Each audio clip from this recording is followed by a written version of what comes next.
एक समय की बात है, ऊंची ऊंची पहाड़ियों और सरसराते जंगलों के बीच बसे एक अनोखे गांव में एक साधारण परिवार रहता था। उनमें एला नाम की एक लड़की भी थी, जिसकी चमकती आंखों में तारों से जगमगाते आकाश की तरह विशाल सपने थे।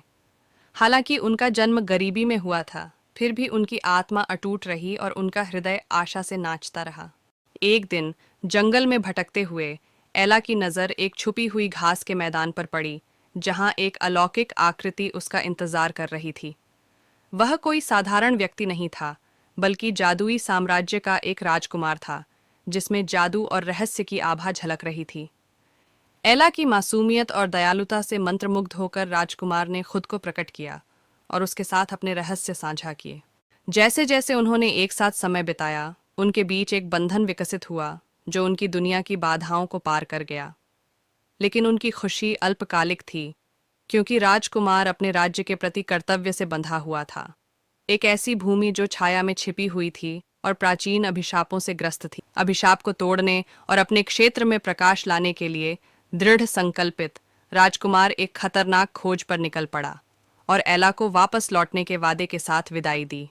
दिन हफ्तों में और हफ्ते महीनों में बदल गए, फिर भी उसके लौटने का कोई संकेत नहीं मिला। अकेले और अपने राजकुमार के लिए तरसती एला उनके प्यार में अपने विश्वास पर दृढ़ रही। इस बीच भाग्य की अपनी योजनाएं थीं। यह बात पूरे राज्य में फैल गई कि एक साहसी युवती ने एक राजकुमार का दिल जीत लिया है।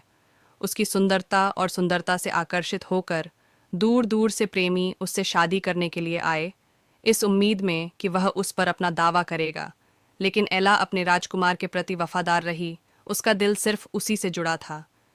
नियति के एक मोड़ में राजकुमार अपने राज्य की मुक्ति की कुंजी लेकर निराशा के कगार पर लौट आया। अटूट दृढ़ संकल्प और एला के साथ उन्होंने सबसे कठिन परीक्षणों का सामना किया और विजयी हुए। अंत में उनका प्यार जीत गया और राजकुमार का क्षेत्र भोर की रोशनी में नहा गया। एला के अटूट विश्वास और असीम प्रेम के लिए आभारी होकर राजकुमार ने उसे एक मुकुट और अपना राज्य देने की पेशकश